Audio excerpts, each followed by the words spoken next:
Okay, what we're looking at in this section 5 is looking at graphs of polar equations. And graphing a polar equation is just exactly like you would graph a linear equation or quadratic equation. You just need a few points, and once you've got a few points, you connect them. So when you're graphing in polar coordinates, a lot of times what you're going to want to do is you'll have an equation that uses the coordinates r and theta.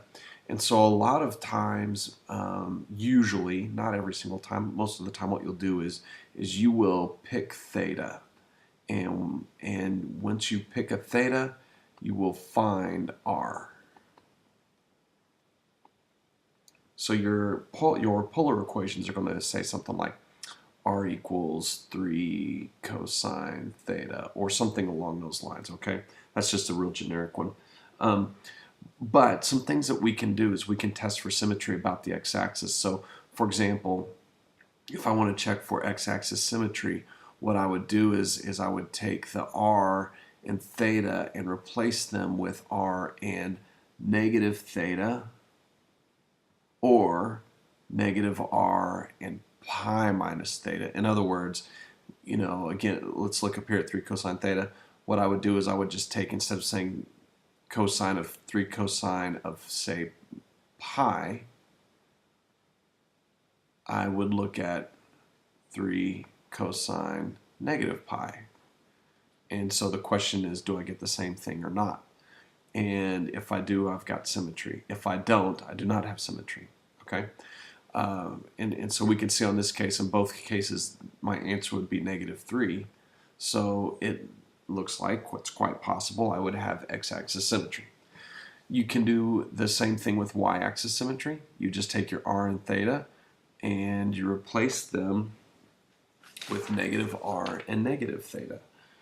And you want to get the exact same polar equation again. So if I put a negative r value in and a negative theta value in. So again, let's look back up here at this guy. So if I go 3 cosine pi, then I would want to get then I get negative 3.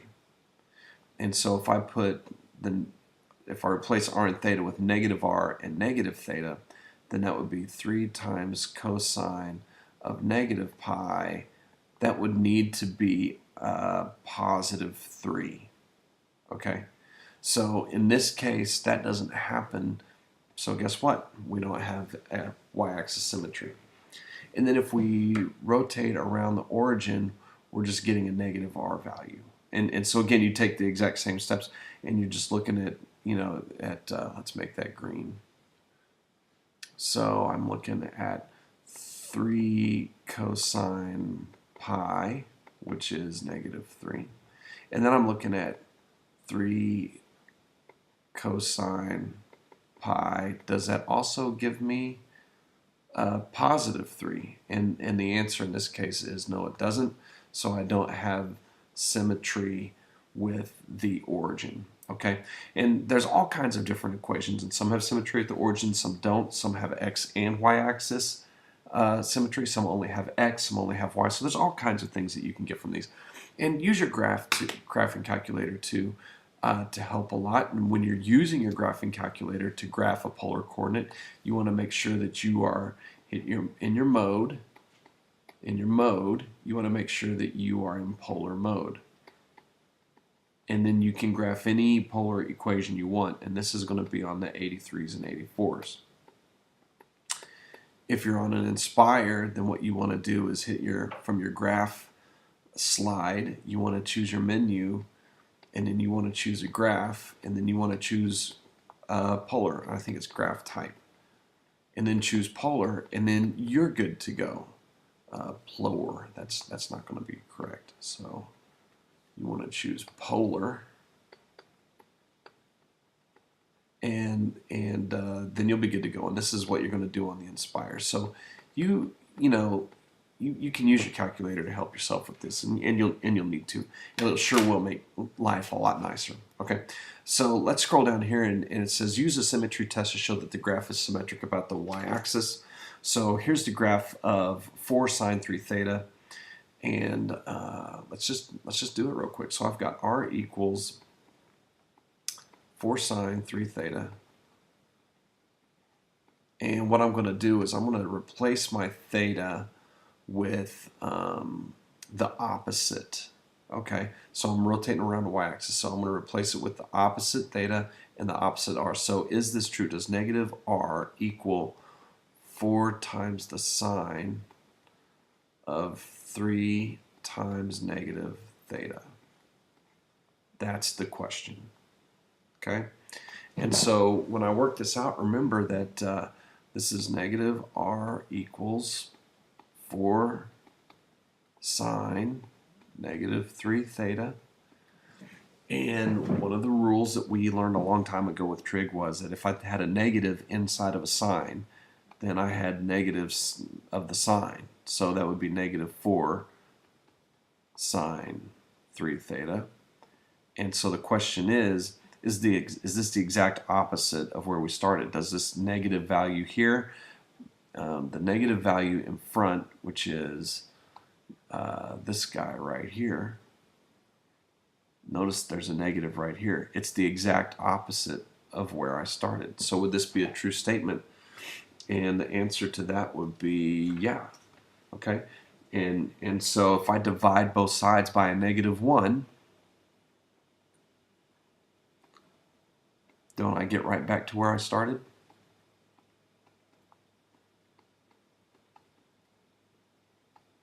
And so that's how you would check for symmetry, just in general, for it, without looking at a specific number, like we did on that like we did up here on the top. So when we look up here at the top and we stick a pi in, it's a lot easier to see. But now we can also look at it with just a variable and following all your rules of trig. Okay, so here's one of the things that we can do is find a maximum r value, and the r value is the distance that you are from the origin. So the max r value for a polar equation occurs at a point on the curve that is the maximum distance from the pole. These max values will occur at the tips of petals on the curve. So, excuse me, if you think about your trig function, you get these max values when you get to peaks and valleys of your trig function. That is when you are furthest away from the center of the trig function. And so I didn't give us a center on this trig guy, but it's going to be right here at 2.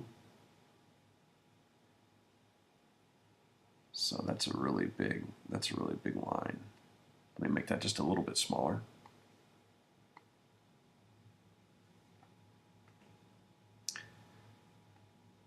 All right, there we go. So notice that from this line, I go 2 units up and I go 2 units down. And when I go 2 units up, my total distance away from the x-axis, okay, my total distance away from the x-axis is my maximum r value. And in this case, it would be 4, okay? My total distance away from the x-axis on the flip side of that, which is right here at this guy, is just straight up 0. I'm on the x-axis. So if I have a problem like finding the maximum r value of 2 plus 2 cosine theta, the easiest way to do this is to take this cosine theta and just tell yourself the largest value that cosine theta, well, x in this case should have been theta, my fault. The largest value that cosine theta can ever be is 1. It cannot be any larger than 1. That is the biggest, most highest, largest number that cosine can equal. So if I come back to this equation, then my r is equal to 2 plus the largest possible value, 2. And so my max distance is going to be 4. So when you look at this graph, if you'll notice right there at 4, that's the furthest distance I am from the graph, right there. And that's how you find the max r value. You just look at where your cosine or your sine is equal to 1. That'll give you your maximum value. And so with this, there's really don't let this part be hard. Okay, use your calculator and you can graph it. You can easily see it on your calculator. You can also graph uh, on a regular rectangular coordinate system the same exact function, and just the distance from that x-axis will be your max r value. Okay, so we want to identify the points on the graph that give the maximum r values, and this is a Rose curve. And I've kind of given you three different ways to look at this graphically. Okay, the first one I've given you is the regular 3 cosine y equals 3 cosine 2x type of curve.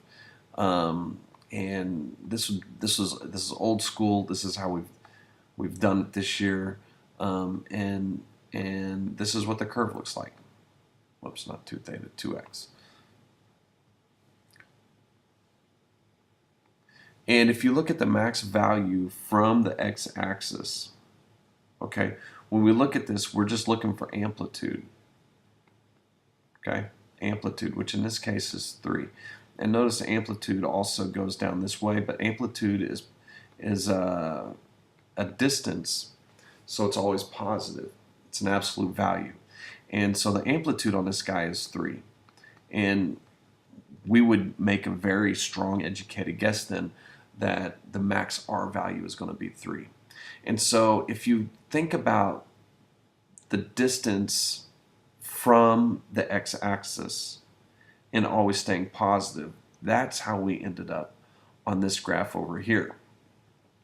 And all I did on this graph was I graphed the equation, the absolute value of 3 cosine 2x. And what that does is that totally eliminates anything below the x-axis. So all the numbers are positive. Well, all of these distances now have a positive 3. All of them have a positive 3. And again, that's my amplitude. So my max distance here, my max distance from x,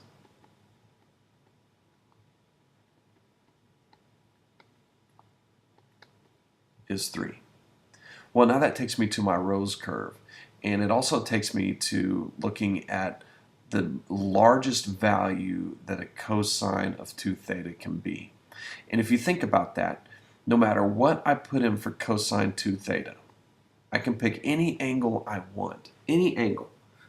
But the largest value that I'm going to get for this will ever be 1. That's it. And so if I look at r equals 3 cosine 2 theta, and cosine 2 theta is equal to 1, then I'm looking at something that could be 3 times 1 at its most largest point and maximum distance from the origin.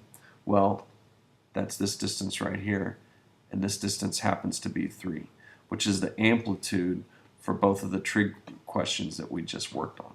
So finding that max R value, don't let that be hard. It's going to be 1 for your sine or cosine times whatever is in front, or possibly added to the problem. So if you had, just real quick, something like, say, r equals 3 plus 2 sine 4 theta. Now, I have no idea what this graph looks like, but if I wanted the max R value, well, the largest that the sine could ever be is 1. So I would have r equals 3 plus 2 times 1, which would be 5. That's the max R value for that particular problem. Now, I don't know what the shape would be, but I know that my max R value would be 5. And really, that's all there is to it. Okay, Rose curves. These are really cool graphs. You can just really play a lot with Rose curves. They make a pretty graph. You've seen them in real life in different stained glass. If you go and Google images of the Notre Dame stained glass from the Notre Dame Cathedral in Paris, it's a rose curve shape. It's really pretty, and you can make them all kinds of interesting things. You can, the uber nerd inside of you will mess with this a little bit and just find the most amazing rose curves. And there are a few rules. So the graphs of r equals a cosine n theta and r equals a sine n theta, where n is an integer larger than 1, have the following characteristics, and they're your Rose curves. And so notice that there's nothing else being added or subtracted to these guys, okay? And number 1, the domain is all real numbers. There's no value that we can't put in for theta. The range then will only go that maximum distance away from the origin, okay?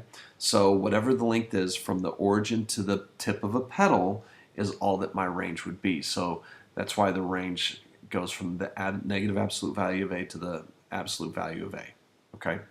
Now, here's the thing that you're going to have to remember, and it'll help to remember the symmetry, okay? And you'll catch it after you graph a couple of these. Number 1, if n is even, you're going to be symmetric about the x-axis, the y-axis, and the origin. So all of it goes together in a very pretty sort of shape, just like on the previous example. N was 2, you had 4 petals, they reflected over x and y, they also reflected over the origin. It was the exact same thing. Okay, if n is odd, there's a couple things that you have to be aware of. 1, if you're a sine, you're going to be symmetric about the x-axis. If you're cosine, you're going to be symmetric about the y-axis. Okay, so you're going to have symmetry with the opposite axis that you usually associate with the sine and cosine. What I'm saying is, when we usually think about the sine of theta, we're usually thinking something along the y-axis because the sine always goes with the y-coordinate. However, when you're looking at a Rose curve, you're going to have symmetry with x. The same thing for the cosine of theta. You almost always identify the cosine of theta with something that goes with the x-coordinate. And so, however, with a Rose curve, that gives you the symmetry with the y-axis. So that's something that you'll see again as you start to graph these out. And you can still graph these by hand by picking some different values of theta. Anything along like the pi over 2s, like 0, pi over 2, pi, 3 pi over 2, and 2 pi. If you graph those, you will see your symmetry. It'll be a lot easier to see. Okay, your maximum R value will just be whatever your amplitude is. It'll be A, and then the number of petals. N, there's n petals if n is odd. So if you have something like, say, sine 3 theta, okay, then you're going to have 3 petals.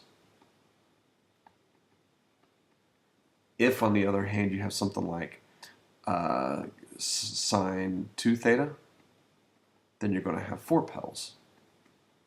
And that's going to be the easiest way to keep up with everything and see what you're supposed to be doing. Okay? So let's look at a graph. R equals 3 sine 4 theta. So the first thing that I do when I look at this is I start analyzing it just a little bit. Okay, 3 sine 4 theta. Okay, my max R value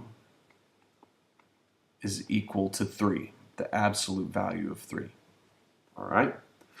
Now, I have the sine of 4 theta, so I'm going to have symmetry with the x-axis.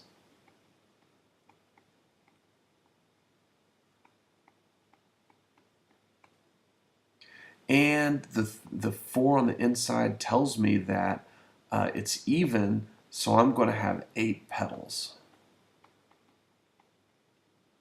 All right, sounds tough, but it's not too bad. So it's going to look something like this guy right here. And you could graph this by hand. It wouldn't be horribly difficult. You would graph it the same way that you graphed a regular trig function. What we would want to do is find out what the period of this guy is. Okay, so the period of sine and cosine is 2 pi. So 2 pi divided by 4 will give me my period, which is going to be pi over 2. All right. And once I know that my period is pi over 2, that means that by the time I've gone pi over 2 units, I've completed my whole graph. All right.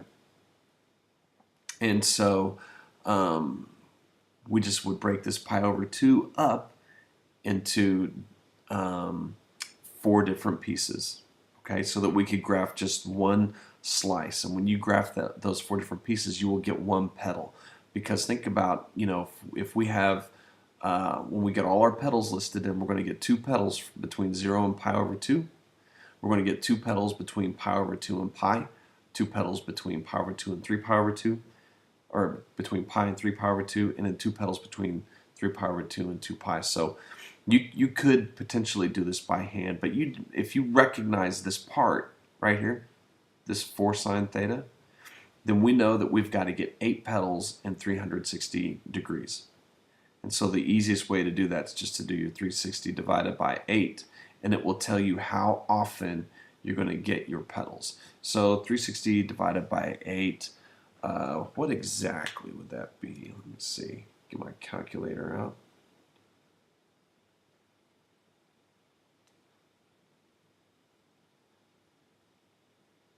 All right, 360 divided by 8.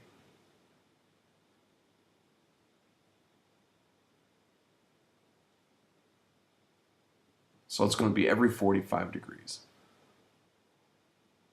Okay, and so the distance from this tip to this tip right here, this distance right here is 45 degrees.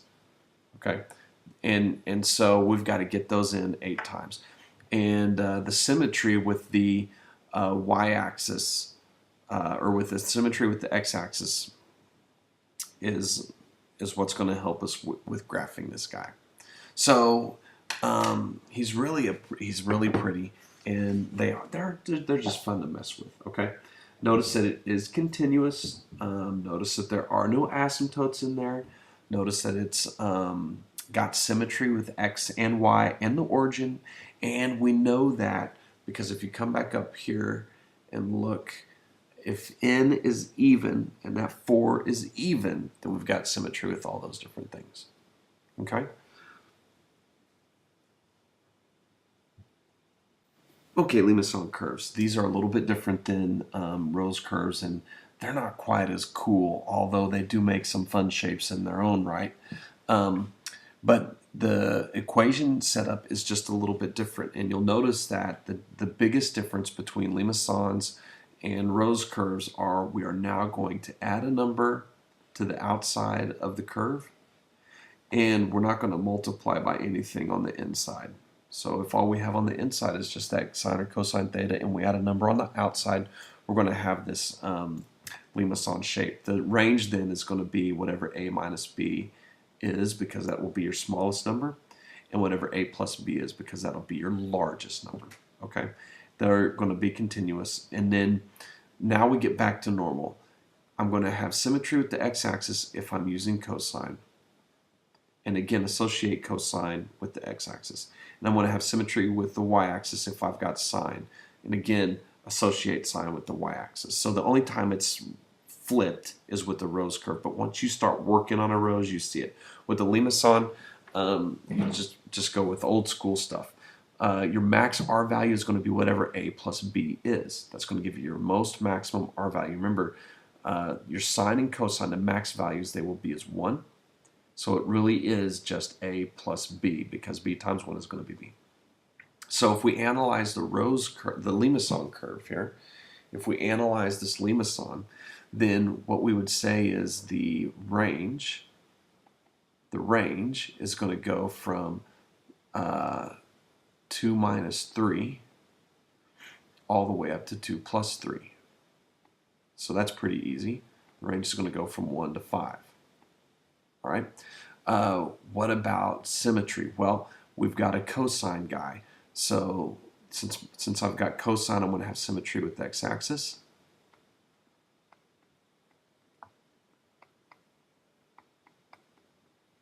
All right. And my max R value is going to be 5. Okay. And so that's how this curve looks. And again, you can graph this curve. Its period is 2 pi still. So what you could do is you could just set up a table of points and go like from pi over 2 to pi to 3 pi over 2 to 2 pi, and look at those 4 areas, and it will give you your graph. All right. And so this particular graph, so our graph then for this particular guy, this limacon looks like this. And when we look at it, a limacon is basically looks like a circle. So if you're looking for that max R value, that's going to be this point right here, out to here. So my max R value in this case is 5. And this particular circle kind of bends in and does a little loop-de-loop. And we can tell that because 2 minus 3, that 2 minus 3, that negative 1, that means when you're over here at pi degrees, pi radians, you're going to go negative 1, which is going to push you, once you've gone around, let's get this guy out of the way real quick. Once you've gone around pi radians, then you go minus 1, which takes you back inside just a little bit. So, and then notice that this guy's got symmetry with the x-axis. Well, it has symmetry with the x-axis because it's a cosine one. And so these limacons are really neat, and they can make different shapes. And so they're mostly going to be curvy, but if you have, say, a range from -1 to 5, it'll have a little inner loop. So if this, let's see how we got it defined up here.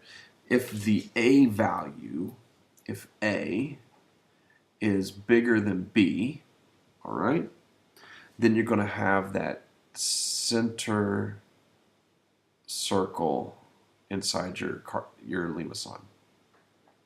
If you have B bigger than A, all right, if you've got it where B is bigger than A, then you're going to have a cardioid which has like just a little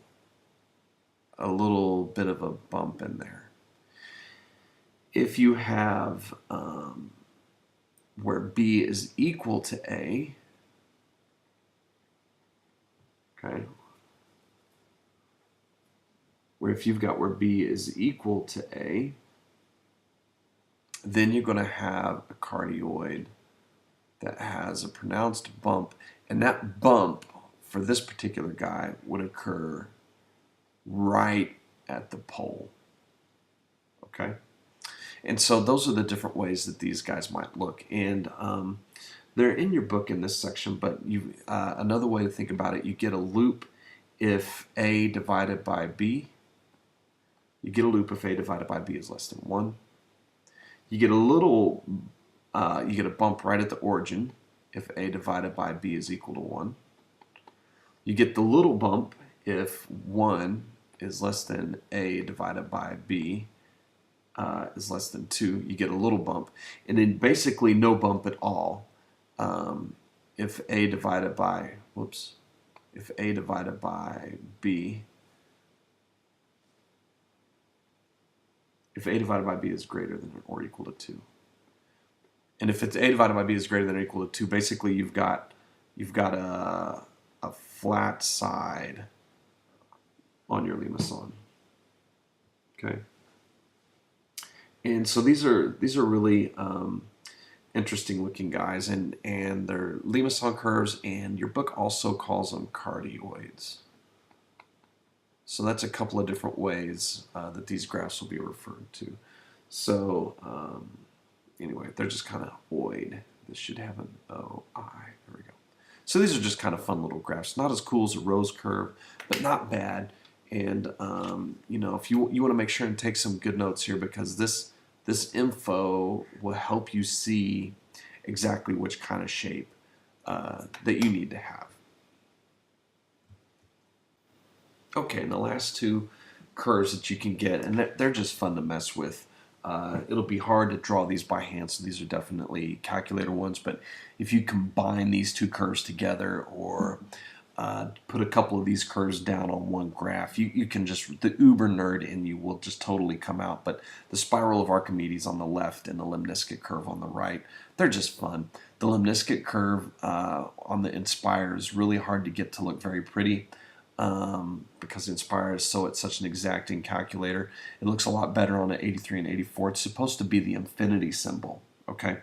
And then the spiral of Archimedes on the right, you can make that thing so much fun if you graph like r equals theta, and then on the same graph r equals negative theta, or change the the constant in front of theta to be different things, you can get that spiral to really make some interesting curves. Also, with both of these and with all of these other curves, you want to make sure that you're looking for a square window. The polar coordinates are all based on circles. And on your calculator, in order to get a good look at the shape of the graph, then what you will want to do is you want to make sure that you've got a circle, a square window set up on your calculator. So zoom square and then monkey with the coordinates a little bit, the window sizing, so that you can see your entire curve, and then zoom square it again. But these are some other two fun little polar coordinates, and they're just kind of interesting. So I just wanted you to see them and be aware that there are some other curves that you can get as well.